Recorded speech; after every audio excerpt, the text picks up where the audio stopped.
Welcome back students. तो आज हम लोग एक नया चैप्टर स्टार्ट कर रहे हैं, मैट्रिक्स। ओके, तो मैट्रिक्स की सबसे पहले हम लोग डेफिनेशन देख लेते हैं। हम लोग वही सब पढ़ेंगे स्टार्टिंग का 1 या 2 सेशन जो आप लोगों ने एनसीईआरटी बोर्ड में पढ़ा हुआ है। So let's rewind fast so we can proceed further. Okay, तो सबसे पहले हम लोग देख लेते हैं कि भाई डेफिनेशन क्या होती है इसकी। क्लियर? तो a rectangular array of m cross n numbers. Number जो हैं वो कैसे भी हो सकते हैं, रियल भी हो सकते हैं और कॉम्प्लेक्स नंबर भी हो सकते हैं, in the form of horizontal lines and vertical lines. Horizontal lines को बोल देते हैं रो और वर्टिकल लाइंस को जो है वो क्या बोल देते हैं, column. Is called the matrix of order m by n. तो देखो यहाँ पे जो ये एम है, एम का क्या मतलब है, नंबर ऑफ रोज। जैसे कि ये एक पहली रो है तुम्हारी, है ना, इसको हम लोग क्या बोल सकते हैं, फर्स्ट रो R1। ये क्या है भाई, सेकेंड रो। इसी तरीके से ये कौन सी है, थर्ड रो। इसी तरीके से ये कौन से नंबर की रो है, RM। Okay, so let's talk about the column. So this is column number first. We can represent is it by the symbol C1, and this is column 2. And if we go like this, then the column number last is CN.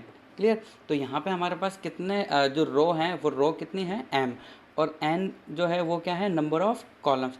तो जो matrixes है वो simply M cross N, या फिर हम बोल सकते हैं M इंटू N एलिमेंट्स का जस्ट रिप्रेजेंटेशन है। इसकी मैथमेटिक्स में बहुत सारी एप्लीकेशंस हैं जो तुम लोगों को थोड़ा आगे जाके पता लगेगी, फिजिक्स में भी है, इवन इसकी हम लोग प्रोग्रामिंग करते हैं तब भी ये थोड़ा सा काम आता है। मैट्रिक्स रिप्रेजेंट करता है एलिमेंट्स को, ठीक है। तो जैसे जैसे तुम आगे बढ़ते जाओगे तुम्हें इसको एप्लीकेशन जो है पता लगती जाएगी। तो सिंपली ये डेफिनेशन है। अब देखो यहाँ पे लास्ट लाइन के अंदर क्या लिखा हुआ है, such an array is enclosed bye bracket. तो देखो इस तरीके से रिप्रेजेंट कर सकते हैं हम लोग मैट्रिक्स को, इस तरीके से भी रिप्रेजेंट कर सकते हैं। जैसे कि मैं एक एग्जांपल देता हूँ, इसको कैपिटल लेटर से रिप्रेजेंट करते हैं हम लोग मैट्रिक्स को। जैसे कि सपोज करो कोई मैट्रिक्स है 2/2 की, जैसे यहाँ पे हम लिख देते हैं 2 3 4 5। तो हम इसको ऐसे भी रिप्रेजेंट कर सकते हैं, और हम लोग इसको किस तरीके से रिप्रेजेंट कर सकते हैं, 2 3 4 5। तो हम लोग ऐसे लिखेंगे तब भी ये क्या रहेगी, मैट्रिक्स रहेगी। या फिर अगर हम लोग 2 बार इसमें बार लगाएंगे तो भी ये क्या रहेगी, मैट्रिक्स रहेगी। तो सिंपली जो मैट्रिक्स की डेफिनेशन है वो जस्ट इतनी है कि मैट्रिक्स क्या होता है, सभी numbers M into N numbers का जो है अरेंजमेंट रहता है। क्लियर? अब देखो, अब हम लोग कुछ रिप्रेजेंटेशन देख लेते हैं, टेक्निकल टर्म्स के बारे में देख लेते हैं कि कब क्या क्या टेक्निकल टर्म्स यहाँ पे यूज़ होती हैं। तो देखो यहाँ पे लिखा हुआ है A is equal to AIJ, A is equal to AIJ, और बाहर लिखा हुआ है M इंटू N। तो ये तो क्या हो गया, ऑर्डर, जिसकी अभी हम बात करने वाले हैं। और AIJ से क्या मतलब है, तो AIJ का मतलब है हम जिस एलिमेंट की बात कर रहे हैं। देखो यहाँ पे देख लेते हैं हम लोग, where AIJ represent the element at the intersection of ith row and jth column. मतलब ये जो एलिमेंट है ये कौन सी रो के अंदर है, मिला हमें I नंबर वाली रो में, और कौन से कॉलम में, J नंबर। जैसे कि हम लोग एग्जाम्पल की बात करते हैं, ये हम लोग ले लेते हैं A22। तो A22 का मतलब फर्स्ट वाला 2 किसको रिप्रेजेंट कर रहा है, ग्रीन कलर से जो है वो रिप्रेजेंट कर रहा है नंबर ऑफ रो, क्योंकि देखो ये वाली फर्स्ट रो है और सेकंड वाली R2, क्योंकि ये R2 के अंदर है और ये C2 के अंदर है, इसलिए इसको A22 लिखा हुआ है। ओके, अब हम लोग बात कर लेते हैं इस वाले एलिमेंट की। तो ये वाला जो है कौन से रो के अंदर है, ये R2 के अंदर है ना, यहाँ से हम लोग देख सकते हैं ये R2 के अंदर है। और कौन से नंबर कॉलम के अंदर है, N नंबर के लिए, इसलिए इसको रिप्रेजेंट किया हुआ है A2N। तो यहाँ पे जो ये AIJ होता है, AIJ का मतलब होता है कोई भी एलिमेंट A जिसकी पोजीशन है I नंबर का रो और J नंबर का कॉलम। और यहाँ पे जो लिखते हैं ये क्या लिखते हैं हम लोग, पूरी मैट्रिक्स का क्या लिख देते हैं, ऑर्डर। तो इससे रिलेटेड अभी हम एक एग्जांपल करेंगे। अभी हम देख लेते हैं ऑर्डर ऑफ मैट्रिक्स। तो देखो ऑर्डर ऑफ मैट्रिक्स वही, तो जो हम जो पहला नंबर लिखते हैं वो नंबर ऑफ रो होता है, और जो बाद में जो नंबर लिखते हैं वो क्या होता है, नंबर ऑफ कॉलम को रिप्रेजेंट करता है। जैसे कि यहाँ पे अभी हम लोग देख लेते हैं, तो यहाँ पे कितनी रो है, एक तो रो 1 और रो 2। इसी तरीके से यहाँ पे कॉलम कितने हैं, C1 C2 C3। तो यहाँ पे नंबर ऑफ रो की अगर हम बात करें तो नंबर ऑफ रोज कितना है यहाँ पे 2, एंड नंबर ऑफ कॉलम की अगर मैं बात करूँ तो कॉलम्स यहाँ पे है कितना है, 3। इसलिए हम लोग इस मैट्रिक्स का जो ऑर्डर है वो ऑर्डर हम लोग क्या बोल देते हैं, रो बाय कॉलम बोलना होता है हमें। तो ये 2/3 का है, ठीक है। अगर मान लो कोई तुम्हें बोले कि भाई 3/2 का कोई मैट्रिक्स बनाओ, क्या 3/2 ऑर्डर का कोई हमें मैट्रिक्स बनाना है, मैट्रिक्स बी मान लेते हैं उसको, नाम ऐसे दे देते हैं हम लोग। तो इसके अंदर हम लोगों को क्या करना होगा, यहाँ पे क्या लिखा हुआ है 3 स्टार्टिंग में, तो 3 हम लोगों को क्या बनानी होगी, रो बनानी होगी। तो हम ऐसे एग्जांपल ले लेते हैं, वो ये 1 2 है ना, इसी तरीके से ये 1 2 1 2, तो यहाँ पे कितनी रो हो गई, 1 2 3, 3 रो, एंड कॉलम कितना है यहाँ पे अंदर 2। तो ये मैट्रिक्स जो हो गई वो उसका ऑर्डर कितना हो गया 3/2, 3 रो है यहाँ पे, रो 1 रो 2 रो 3, एंड कॉलम यहाँ पे कितने हैं C1 एंड C2, यहाँ पे 2 कॉलम है ना, तो ये इसका जस्ट अपोजिट है। तो ऑर्डर कुछ भी हो सकता है, 1/5 भी हो सकता है, 2/3 भी हो सकता है ना। तो हमें बस इतना सा याद रखना है कि जो पहले हम लोग लिखते हैं उसको क्या बोलते हैं हम, नंबर ऑफ रो, और बाद में जो बोलते हैं उसको हम लोग क्या बोलते हैं, कॉलम। अब देखो अभी अभी हम लोगों ने इससे रिलेटेड बात करी थी, A=AIJ है ना, ये 3/4 है, तो हम लोग A को ऐसा लिख सकते हैं A=AIJ, और बाहर जो है ऑर्डर उसका कितना है 3/4, 3/4 है, मतलब कुछ ऐसी जो है मैट्रिक्स रही होगी कि इसके अंदर कितने कॉलम्स हैं, 4 कॉलम हैं, और इसके अंदर रो कितनी है 3, तो ये ऐसी रहेगी 1 2 3 4। ये मैंने रो बनाई है, रो के अंदर कितने एलिमेंट लिखे मैंने 4, किसी भी रो के अंदर उतने ही एलिमेंट आएंगे जितने नंबर ऑफ क्या होंगे कॉलम। इसी तरीके से यहाँ पे भी कुछ ना कुछ एलिमेंट आएंगे। Similarly we can say last row of this matrix. तो यहाँ पे जो मैंने ये डैश लगाया हुआ है ना, अब हम लोगों को इसको फाइंड करना है। तो देखो इसको फाइंड करने के लिए हम लोग पहले पोजीशन डिसाइड कर लेते हैं कि कहाँ पे क्या क्या है। तो ये फर्स्ट रो फर्स्ट कॉलम है, ठीक है। इसी तरीके से ये फर्स्ट रो सेकंड कॉलम हो गया, ये हो गया 1 3, इसी तरीके से ये क्या होगा 1 4। तो अभी हम लोगों ने पहली रो के सभी एलिमेंट लिख दिए हैं, कॉलम 4 होने की वजह से A14 तक हम लोग गए। इसी तरीके से हम लोग नेक्स्ट क्या लिखेंगे, A21 A22 A23 A24, clear. और हम लोग क्या लिख सकते हैं यहाँ पे A31, क्योंकि ये थर्ड रो फर्स्ट कॉलम है, A32 A33 A34 है ना। तो अगर हम A11 A22 A33 ये सब वैल्यू फाइंड करना चाहते हैं तो यहाँ पे पहले से प्री डिफाइंड है कि AIJ होगा 2I + 3J।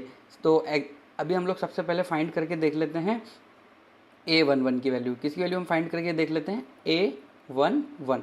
तो A11 अकॉर्डिंग टू डेफिनेशन क्या होगा 2 × I मतलब 1 + 3 × J, J भी यहाँ पे कितना है 1, तो ये कितना एलिमेंट हो जाएगा तुम्हारा 5। इसी तरीके से अगर हम A12 फाइंड करना चाहते हैं तो ये किस तरीके से हो जाएगा 2 × 1 + 3 × J, J कितना है यहाँ पे 2, तो ये हो जाएगा कितना 6 + 2 = 8, क्लियर। तो हम लोगों ने क्या फाइंड कर लिया A12। इसी तरीके से हम A13 भी फाइंड कर सकते हैं। तो A13 फाइंड करने के लिए हमारे पास क्या रहेगा 1 को 2 से मल्टीप्लाई करना है, प्लस ये जो J है इसको किससे मल्टीप्लाई करना है 3 से, तो ये कितना हो जाएगा 9, तो ये हो गया तुम्हारा 11।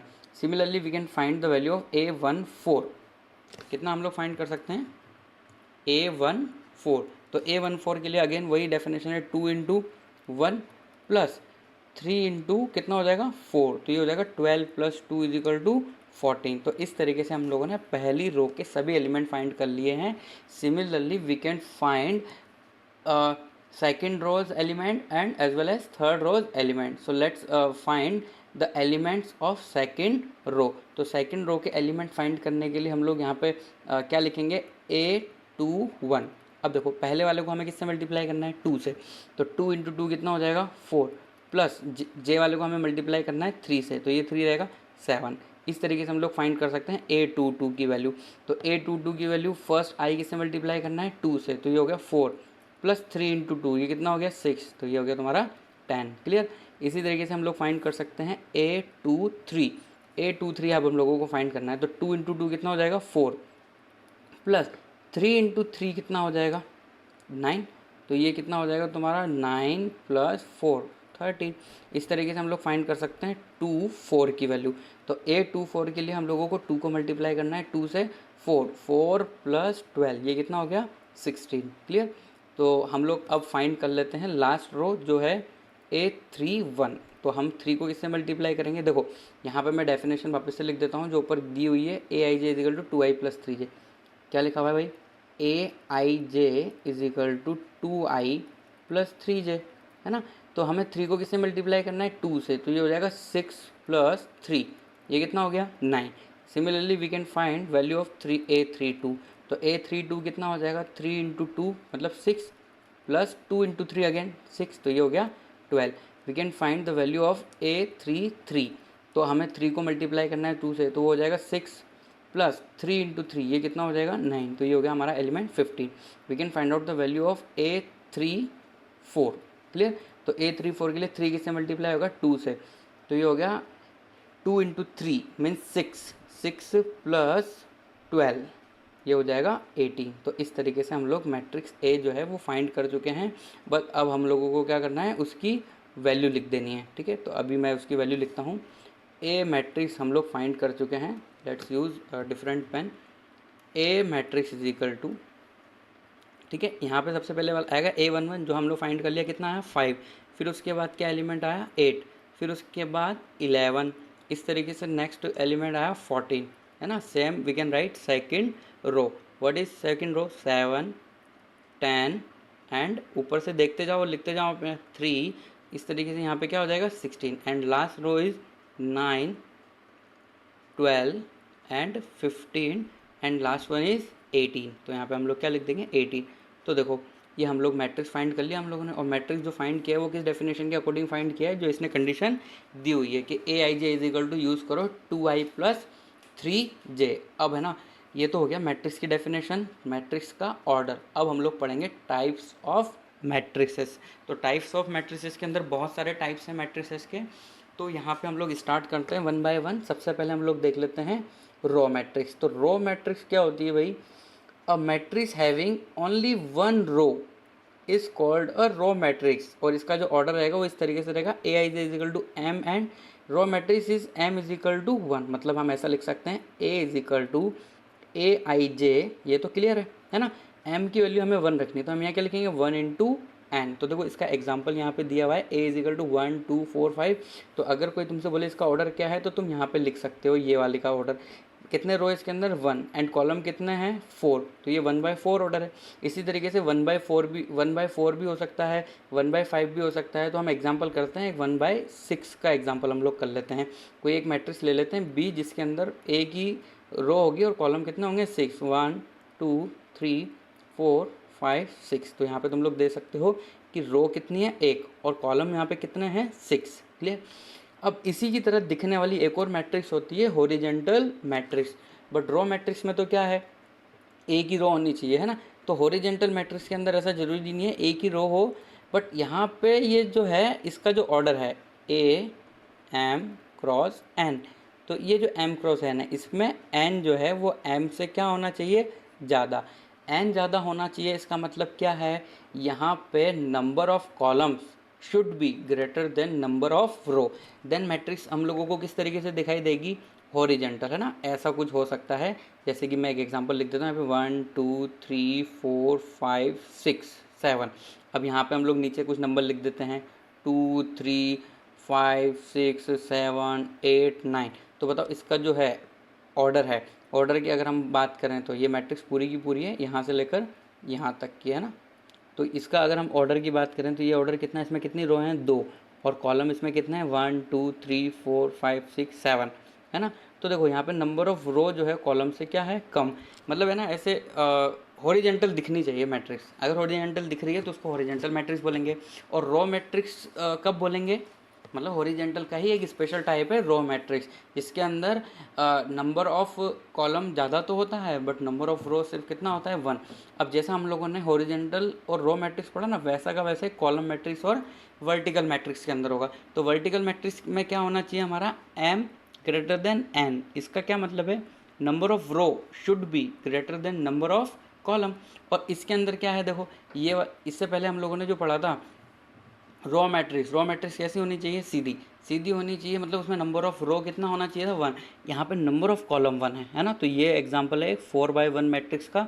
तो इसके अंदर कितनी रो दिखाई दे रही है हम लोगों को 4, और नंबर ऑफ कॉलम्स जो हैं वो कितने हैं 1, है ना। तो ये जस्ट अपोजिट है कॉलम मैट्रिक्स किसका, रो मैट्रिक्स का। और वर्टिकल मैट्रिक्स अपोजिट है किसका, हॉरिजेंटल मैट्रिक्स का। तो column matrix, vertical matrix and horizontal and row matrix, ये नाम इनका सजेस्ट कर रहा है कि इसकी डेफिनेशन क्या होगी। तो ये बहुत ही सिंपल है। चलो अब हम लोग आगे स्टार्ट आगे बढ़ते हैं कि और कौन कौन से टाइप की मैट्रिक्सेस रहती है।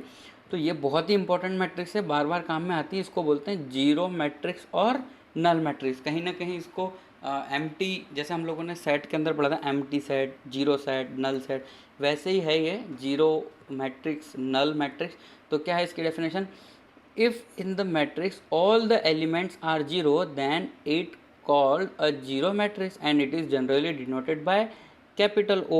Thus, A is equal to Aij Mn is a zero matrix if Aij is equal to 0 for all I and j. तो देखो ये बहुत ही सिंपल सा कंसेप्ट है। ऐसी मैट्रिक्स जिसके सभी एलिमेंट जीरो हों उसको हम बोलते हैं नल मैट्रिक्स। कुछ एग्जाम्पल्स हम लोग ले सकते हैं, है ना। जैसे यहाँ पे एक एग्जाम्पल लिखा हुआ है, इसका जो है कितना है 2/3 का है। हम लोग 3/3 की भी जो है जीरो मैट्रिक्स लिख सकते हैं इस तरीके से। देखो 0 0 0 0 0 0, और ये बहुत काम में भी आती है ना। तो ये क्या है?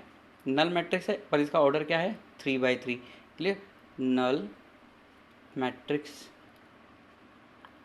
ऑफ ऑर्डर 3, है ना। सो अब हम लोग 2/2 का भी ले सकते हैं ना, ऐसा भी कोई मैट्रिक्स पॉसिबल है। 0 0 0 0, ये कितने बाई कितने का है भाई? 2/2 ऑर्डर का है ना। तो ये क्या है? 2/2 ऑर्डर मैट्रिक्स है। अब हम इसको सिर्फ ऑर्डर क्या बोल देते हैं? 2/2 अगर हम बोलते हैं तो भी चलेगा, सिर्फ 2 बोलते हैं तो भी चलेगा, क्योंकि ये इसमें नंबर ऑफ रो और नंबर ऑफ कॉलम क्या है? एक जैसे। जब नंबर ऑफ रो और नंबर ऑफ कॉलम एक जैसे होते हैं तो उसका स्पेशल टाइप होता है स्क्वायर मैट्रिक्स, जो हम लोग आगे पढ़ने वाले हैं। अब हम लोग आगे बढ़ते हैं सिंगलटन मैट्रिक्स, है ना। तो ये नाम पहले भी सुना हुआ है तुम लोगों ने। कहाँ सुना था ये सिंगलटन नाम? सिंगलटन सेट के अंदर। एक उस पर डेफिनेशन क्या थी? ऐसा सेट जिसके अंदर ओनली वन एलिमेंट हो। A set which contain only one element is called singleton set. Same definition is for singleton matrix. If in a matrix, यहाँ पे definition वही है सेम टू सेम। क्या बोल रहे हैं? If in a matrix there is only one element then it is called singleton matrix. इसका मतलब number of row, number of column क्या है? सेम। कितना है? 1। जैसे कि हम लोग एक मैट्रिक्स लिख देते हैं ना, इतनी सी। यहाँ पे मैं कुछ भी एलिमेंट लिख देता हूँ, सपोज करो मैंने 3 लिख दिया, तो होता है इसके अंदर कितने रो है? 1। कितने कॉलम है? 1। इसी तरीके से हम और भी बहुत सारी मैट्रिक्स लिख सकते हैं जो ऊपर एग्जांपल में भी लिखी हुई है। जैसे -3 मैंने लिख दिया, तो अगेन इसका जो ऑर्डर है वो कितना है? 1/1। तो ऐसी मैट्रिक्स जिसका ऑर्डर 1/1 हो, मतलब जिसमें नंबर ऑफ रो और नंबर ऑफ कॉलम अगर सिर्फ 1 हो, तो इस मैट्रिक्स को हम लोग क्या बोलते हैं? Singleton matrix. क्लियर? चलो अब हम लोग आगे बढ़ते हैं स्क्वायर मैट्रिक्स की तरफ। ये स्क्वायर मैट्रिक्स जो है ये बहुत ही इंपॉर्टेंट है और इससे रिलेटेड काफ़ी सारे मैट्रिक्स है जो हम लोगों ने को पढ़नी है। तो देखो स्क्वायर मैट्रिक्स मतलब एक ऐसी मैट्रिक्स जिसका शेप कैसा हो? स्क्वायर जैसा। तो किसी भी मैट्रिक्स का शेप स्क्वायर जैसा तभी हो सकता है जब number of row is equal to क्या रहे? नंबर ऑफ कॉलम्स रहे, है ना। तो जैसे कि मान लो कोई मैट्रिक्स है A is equal to AIJ, और जो इसका ऑर्डर है ये कितना है? m×n। तो ये मैट्रिक्स को हम लोग बना सकते हैं स्क्वायर मैट्रिक्स। बस हमें एक काम करना है, ये जो नंबर ऑफ रो और नंबर ऑफ कॉलम है m और n, इनको सेम कर देना है। क्या कर देना है? If m is equal to n। Clear? अब देखो यहाँ पे एक एग्जांपल लिखा हुआ है। ये जो मैट्रिक्स है ये कितने बाय कितने की है भाई? 3/3 मैट्रिक्स, है ना। तो ये 3/3 ऑर्डर की एक स्क्वायर मैट्रिक्स है। इसके number of column, number of row जो है वो एक जैसी है। अभी हम लोग और एग्जांपल देख सकते हैं। जैसे कि मान लो कोई मैंने मैट्रिक्स लिख दी 1 -3 4 5, है ना। नंबर में कुछ भी लिख सकता हूँ, रियल नंबर भी लिख सकता हूँ, रैशनल नंबर कुछ भी लिख सकता हूँ मैं, रियल नंबर और इमेजनरी नंबर में से कुछ भी। तो देखो यहाँ पे कितना ऑर्डर है इसका? 2/2, है ना। तो इसको हम लोग जो है ऐसा बोल सकते हैं simply, order 2 square matrix be, है ना। तो यहाँ पे हमें 2/2 बोलने की जरूरत नहीं है। अगर मैंने बोल दिया B is a square matrix of having order 2, that mean उसमें नंबर ऑफ रो और नंबर ऑफ कॉलम क्या हैं? सेम। ठीक है, तो ये 2/2 की भी पॉसिबल है, 3/3 की भी पॉसिबल है, 4/4 की भी पॉसिबल है। अब देखो यहाँ पे कुछ इंपॉर्टेंट बात है जो हम लोग देख लेते हैं। प्रिंसिपल डायगोनल, क्या देख लेते हैं हम लोग? प्रिंसिपल डायगोनल के बारे में देख लेते हैं। तो यहाँ पे प्रिंसिपल डायगोनल क्या होता है भाई? ये जो एलिमेंट होते हैं A11 A22 A33 ये वाला जो एलिमेंट है इसको हम लोग बोलते हैं प्रिंसिपल एलिमेंट या फिर डायगोनल एलिमेंट। क्या बोलते हैं हम इसको? प्रिंसिपल, डायगोनल, या फिर हम लोग इसको सिर्फ क्या बोल देते हैं? डायगोनल, या फिर हम इसको क्या बोलते हैं? मेन डायगोनल, है ना। ये वाला जो डायगोनल है, जो राइट हैंड साइड ऊपर की तरफ से लेफ्ट हैंड साइड नीचे की तरफ आ रहा है, इसका कोई भी नाम नहीं है, सिर्फ इसका ही हम लोग नाम लेते हैं। जैसे कि अभी हम लोग यहाँ पे बोल देते हैं ये एलिमेंट जो है इसको हम लोग क्या बोलते हैं भाई? डायगोनल एलिमेंट, या फिर हम इसको क्या बोलते हैं? Principal diagonal elements. क्लियर? तो स्क्वायर मैट्रिक्स ऐसी मैट्रिक्स होती है जिसमें नंबर ऑफ रो और नंबर ऑफ कॉलम क्या होता है? सेम। साथ में इसके जो एलिमेंट होते हैं जिसके अंदर A11 A22 A33 इस तरह के सभी एलिमेंट को क्या बोला जाता है? क्या बोलते हैं इसको? इन पूरे एलिमेंट को साथ में अगर हम लोग बोलना चाहें, कुछ शब्द हमें चाहिए, तो उसे हम बोलते हैं प्रिंसिपल डायगोनल। अब देखो, अब ये है ट्रेस ऑफ मैट्रिक्स। तो ट्रेस ऑफ मैट्रिक्स क्या होता है भाई? तो एग्जाम्पल से समझते हैं हम लोग, है ना। तो ट्रेस ऑफ मैट्रिक्स होता है प्रिंसिपल, मतलब कोई भी स्क्वायर मैट्रिक्स है, उस स्क्वायर मैट्रिक्स में जितने भी प्रिंसिपल डायगोनल के एलिमेंट हैं उन सब के एडिशन को बोलते हैं ट्रेस ऑफ मैट्रिक्स। जैसे कि मान लो, अच्छा इसको किससे रिप्रेजेंट करते हैं? इसको रिप्रेजेंट करते हैं TR ऑफ A से, है ना। तो एग्जांपल जैसे A है, इस कोई मैट्रिक्स है 3/3 की हम ले लेते हैं, 1 2 3 4 -2 3 5 6 और ये 7, है ना।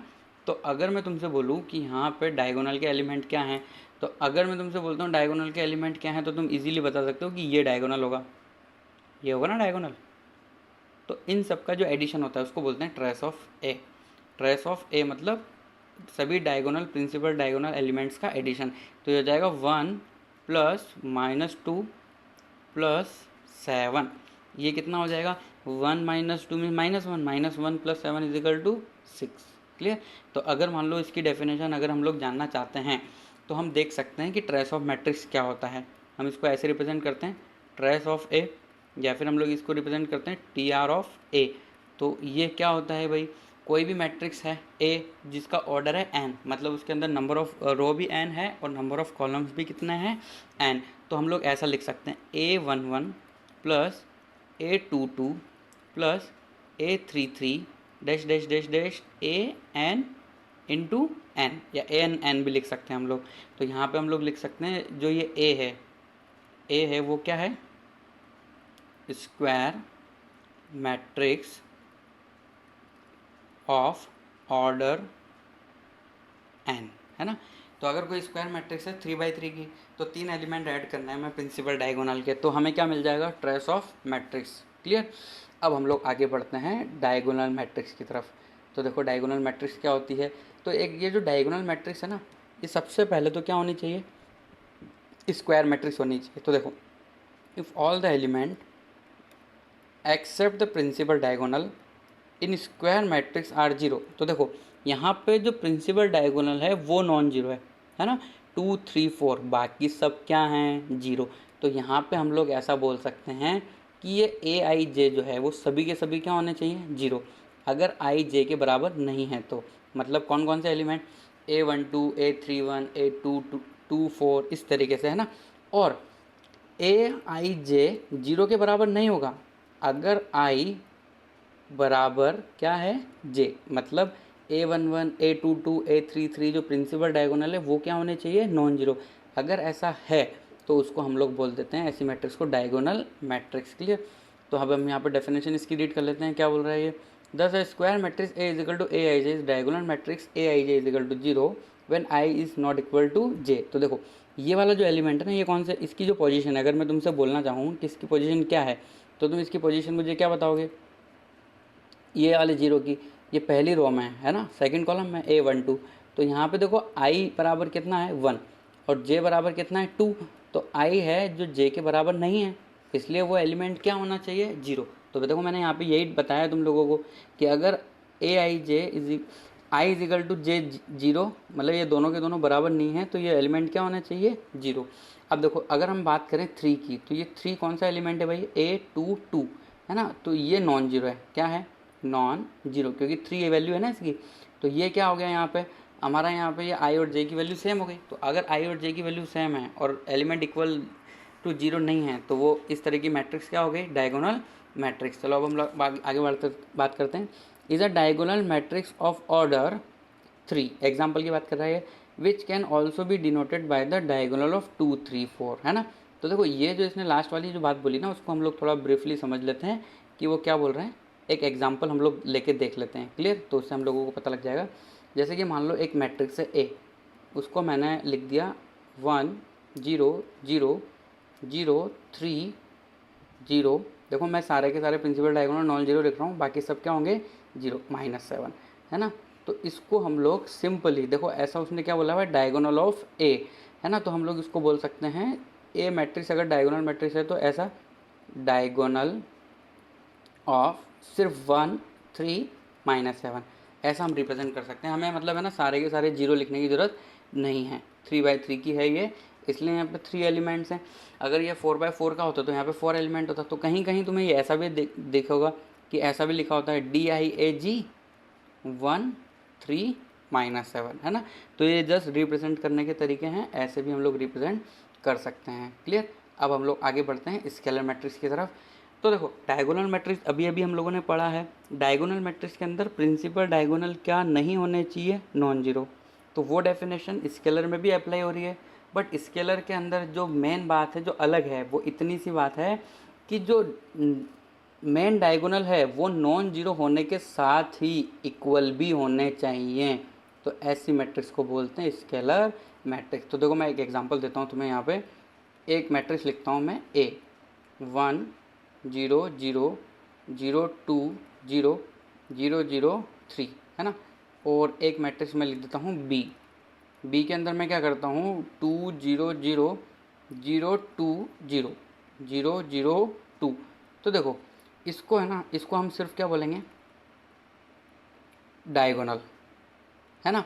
और इसको जो है हम डायगोनल बोल सकते हैं, बट इसका एक और नाम है, ये क्या हो गया, स्केलर मैट्रिक्स। इसको हम स्केलर मैट्रिक्स भी बोल सकते हैं। बस प्रिंसिपल डायगोनल नॉन जीरो होने चाहिए, सेम डेफिनेशन है बिल्कुल किसकी तरह, डायगोनल की तरह। पर ये सारे एलिमेंट क्या होने चाहिए, सेम, नॉन जीरो भी होने चाहिए और सेम भी होने चाहिए। अब देखो इसमें एक थोड़ा सा चेंज कर दो तो नेक्स्ट मैट्रिक्स बन जाएगी हमारी, उसे बोलते हैं यूनिट मैट्रिक्स। और ये सबसे ज़्यादा इंपॉर्टेंट है, जो बहुत ज़्यादा यूज़ होगी। तो देखो ये जो एलिमेंट है ये क्या होने चाहिए, सारे के सारे सेम होने के साथ साथ ये होने चाहिए 1। तो जैसे कि हम रिप्रेजेंट कर लेते हैं, जैसे कि मान लो कोई स्क्वायर मैट्रिक्स है जिसका ऑर्डर 2 है ना। तो हम उसको ऐसे लिखते हैं 1 0 0 1। नॉर्मली हम लोग आइडेंटिटी मैट्रिक्स को आई से रिप्रेजेंट करते हैं, और I2 I3 I4, ये जो 2 3 4 जो मैं बोल रहा हूँ ये रिप्रेजेंट करता है मैट्रिक्स का ऑर्डर। अब हमें यहाँ पे 2/2 लिखने की जरूरत नहीं है। इसी तरीके से मैं I3 भी लिख सकता हूँ, जैसा कि ऊपर लिखा हुआ है ना, ये I3 देखो 3/3 का है। I4 अगर हम लोग लिखेंगे तो सारे के सारे प्रिंसिपल डायगोनल क्या रहेंगे, 1, और बाकी के जो एलिमेंट्स जो बचेंगे वो क्या रहेंगे, 0, क्लियर। तो आज हम लोगों ने क्या पढ़ा इस सेशन के अंदर, एक तो हम लोगों ने पढ़ा मैट्रिक्स की डेफिनेशन क्या होती है। मैट्रिक्स की डेफिनेशन पढ़ने के बाद हम लोगों ने देखा कि मैट्रिक्स के टाइप्स क्या क्या हैं। तो मैट्रिक्स के जो टाइप हैं वो पूरे के पूरे ख़त्म नहीं हुए हैं, अभी बाकी हैं। नेक्स्ट सेशन में हम लोग बचे हुए मैट्रिक्स के टाइप्स भी देखेंगे। ओके।